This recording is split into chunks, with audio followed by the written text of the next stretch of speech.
अस्सलाम वालेकुम। 9th का मैथ है हमारे पास 5.1 एक्सरसाइज कर रहे हैं। उसका तीसरा क्वेश्चन है, उसका पहला पार्ट। ये मेरे पास 3 रकमें दी हुई हैं। अब हमारे पास तरीकाकार ये है कि हम इसको स्केयर में कन्वर्ट करते हैं। तो a प्लस बी का स्केयर बराबर होता है A square plus 2ab plus B square. a minus B का स्केयर बराबर होता है A square minus 2ab plus B square. ये याद रखिएगा ज़रा। अब मैं इसको कैसे हल करता हूँ। 144 a की 2 लिखा हुआ है तो इसको मैं लिख लेता हूँ 12a का स्केयर प्लस 2। ये क्योंकि पहली रकम 12 आ गई तो मैंने यहाँ पे 12a लिख दिया है। तो अब देखिए 12 2 24a बनता है, यहाँ पे a है, ये तो पूरी बन रही है, तो उसका मतलब सेकंड टर्म क्या होगी 1, तो ये 1 का स्केयर ही होगा। तो ये आप देख सकते हैं a square plus 2ab plus B square के लिहाज से ये फार्मूला हम कॉमन हो रहा है, तो इसलिए ये पहली रकम जमा दूसरी रकम का स्केयर होगा। अब इसको देखें a square by B square minus 2 plus B square over a square है।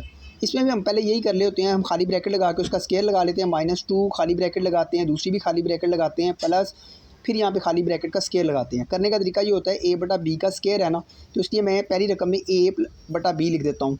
तो फिर इसको करते होते हैं, ये b ओवर a का स्केयर है तो मैं b ओवर a का स्केयर लिख देता हूँ। अब देखें पहली और दूसरी मालूम हो गई है, वो यहाँ पे दर्ज कर दें। अब देखें a से कटेगा, b से कटेगा, 2 ही बचेगा।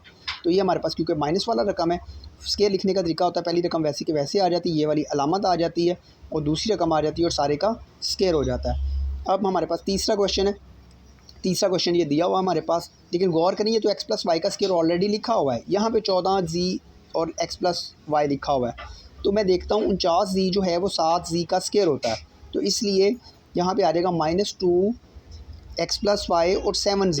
ये ब्रैकेट लगा के आप फुल करेंगे तो ये हमारे पास पहली रकम ये वाला माइनस और दूसरी रकम का स्केयर बन जाएगा। अब आते हैं तीसरे क्वेश्चन के लास्ट पार्ट की तरफ। हमारे पास यहाँ पे 12x की 2 माइनस 36x जमा 27 लिखा हुआ है। ये कोई ना तो 12x किसी का स्केयर बनता है ना 27 बनता है, लेकिन मैं गौर करता हूँ तो मुझे पता चलता है 3 कॉमन निकल रहा है। मैं 3 कॉमन निकाल लेता हूँ तो 4x की 2 माइनस 12x जमा 9 बच जाता है। तो 4x की 2 जो है वो हमारे पास 2x का स्केयर होता है, 9 जो है वो 3 का स्केयर होता है, तो यहाँ पे आ जाएगा -2 2x इंटू 3। तो आप देख लें 3 2 6 6 2 12, तो ये बन रहा है। तो ये पूरी रकम जो है ये 2x माइनस 3 का स्केयर बन जाएगा। तो नेक्स्ट वीडियो में हम अगले सवाल के साथ हाज़िर होते हैं, तब तक के लिए अल्लाह हाफ़िज़।